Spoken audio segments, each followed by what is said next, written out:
नमस्कार साथियों। मध्य प्रदेश सामान्य ज्ञान में हमारा टॉपिक चल रहा है मध्य प्रदेश के वन्य जीव अभ्यारण्य। पिछले वीडियो में लगभग 12 वन्य जीव अभ्यारण्यों के बारे में हमने देखा था। शेष बचे हुए वन्य जीव अभ्यारण्यों के बारे में आज हम देखेंगे। अगर आपने अभी तक चैनल को सब्सक्राइब नहीं किया है तो चैनल को जरूर सब्सक्राइब करें और बेल आइकन को दबाना ना भूलें। साथियों, शेष बचे हुए वन्य जीव अभ्यारण्य की बात करें तो उसमें हमारा आज का पहला वन्य जीव अभ्यारण्य है राष्ट्रीय चंबल अभ्यारण्य। इसकी बात करें तो ये मुरैना व भिंड में है। इसकी स्थापना 1978 में हुई। साथ ही इसका 435 वर्ग किलोमीटर क्षेत्रफल है। राष्ट्रीय चंबल अभ्यारण्य मध्य प्रदेश का सबसे बड़ा घड़ियाल संरक्षण अभ्यारण्य है। तो ध्यान रखना, अगर क्वेश्चन बनता है कि मध्य प्रदेश का सबसे बड़ा घड़ियाल संरक्षण अभ्यारण्य कौन सा है तो वह है राष्ट्रीय चंबल अभ्यारण्य। इसके पश्चात नेक्स्ट अभ्यारण्य है सिंधोरी अभ्यारण्य।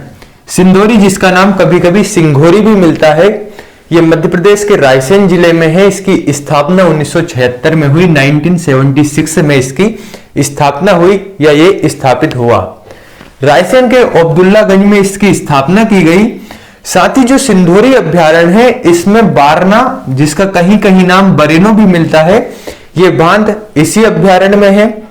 यहां पर कुछ दार्शनिक स्थल भी है इस अभ्यारण्य में, जैसे कि मगेंद्रनाथ की गुफाएं, जामवंती गुफा व चौकीगढ़ का किला। तो मगेंद्रनाथ की गुफाएं, जामवंती गुफा, साथ ही चौकीगढ़ का किला, यह है सिंधोरी अभ्यारण्य में। बरेनो बांध भी इसी अभ्यारण्य में है और मध्य प्रदेश के रायसेन जिले में है सिंघोरी अभ्यारण्य। अगला है बगदरा अभ्यारण्य। यह है सीधी जिले में। 1978 में इसकी स्थापना की गई तथा इसका क्षेत्रफल है 478 वर्ग किलोमीटर। तो बगदरा अभ्यारण्य है मध्य प्रदेश के सीधी जिले में। अगला है बोरी अभ्यारण्य। इसे बांस क्षेत्र भी कहते हैं, क्योंकि ये जो अभ्यारण्य है ये बांस से आसपास से घिरा हुआ है। साथ ही यह मध्य प्रदेश के होशंगाबाद जिले में है। इसकी स्थापना या यह 1975 में 1975 में स्थापित हुआ। भारत के सबसे पुराने जंगल इस अभ्यारण्य में पाए जाते हैं। तो ध्यान रखना, भारत के सबसे पुराने जंगल बोरी अभ्यारण्य में पाए जाते हैं। बांस क्षेत्र अर्थात बांस से घिरा हुआ अभ्यारण्य है और मध्य प्रदेश के होशंगाबाद जिले में यह अभ्यारण्य स्थापित किया गया। नेक्स्ट है पचमढ़ी अभ्यारण्य। पचमढ़ी अभ्यारण्य भी मध्य प्रदेश के होशंगाबाद जिले में है। 1977 में इसे स्थापित किया गया, इसकी स्थापना की गई। और इस अभ्यारण्य में सर्वाधिक कृष्ण मृग अर्थात काले हिरण पाए जाते हैं। इसके लिए भी यह अभ्यारण्य प्रसिद्ध है। साथ ही 1999 में केंद्र सरकार द्वारा तथा 2009 में यूनेस्को द्वारा इसको मध्य प्रदेश का प्रथम जैव आरक्षित क्षेत्र घोषित किया गया। तो ध्यान रखना, प्रदेश का पहला जैव आरक्षित क्षेत्र किसे घोषित किया गया तो वह है पचमढ़ी अभ्यारण्य, जो कि है मध्य प्रदेश के होशंगाबाद जिले में। 1999 में केंद्र सरकार द्वारा, 2009 में यूनेस्को द्वारा। आगे की ओर बढ़ते हैं। नेक्स्ट अभ्यारण्य देखते हैं ओरछा अभ्यारण्य। ओरछा अभ्यारण्य की बात करें तो ये मूल रूप से टीकमगढ़ में स्थापित किया गया, लेकिन चूंकि 2018 में निवाड़ी जिले का गठन हो गया तो इसके पश्चात ये निवाड़ी जिले में आता है। इसकी स्थापना 1994 में की गई तथा इसका क्षेत्रफल है 44.91 वर्ग किलोमीटर। ओरछा अभ्यारण्य, जिसे पक्षियों का अभ्यारण्य भी कहा जाता है, तो पक्षियों का अभ्यारण्य ओरछा अभ्यारण्य को कहा जाता है, जो कि वर्तमान में मध्य प्रदेश के निवाड़ी जिले में आता है। नेक्स्ट है पनपथा। कहीं कहीं इसका नाम पनपठा भी मिलता है। पनपथा अभ्यारण्य या पनपठा अभ्यारण्य मध्य प्रदेश के उमरिया जिले में है। कहीं पर आपको शहडोल जिला भी देखने मिलेगा, तो उमरिया और शहडोल में है पनपथा अभ्यारण्य, जिसकी स्थापना 1983 में की गई। 245.84 वर्ग किलोमीटर क्षेत्रफल है पनपथा अभ्यारण्य का। नेक्स्ट है कामधेनु गो अभ्यारण्य, जो कि है आगरमालवा जिले में।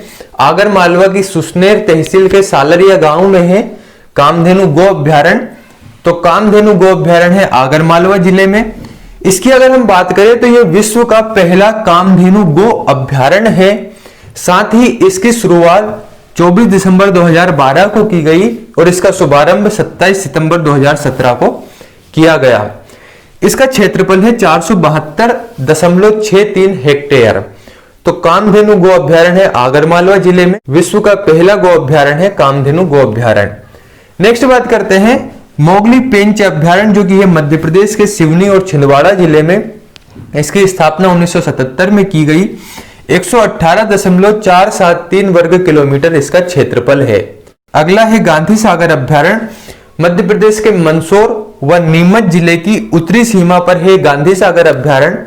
1981 में इसकी स्थापना की गई और यहाँ पर नीलगाय को संरक्षण प्रदान किया गया है। साथ ही हमने देखा था चंबल नदी यहाँ से प्रवाहित होती है, जब हमने नदियों वाला टॉपिक पढ़ा था। तो चंबल नदी ये जो अभ्यारण्य है गांधी सागर अभ्यारण्य, इसे पूर्वी व पश्चिमी भागों में विभाजित करती है। आगे की ओर बढ़ते हैं, देखते हैं नेक्स्ट अभ्यारण्य। अगला है नरसिंहगढ़ अभ्यारण्य। नरसिंहगढ़ अभ्यारण्य है मध्य प्रदेश के राजगढ़ जिले में। 1974 में इसकी स्थापना की गई।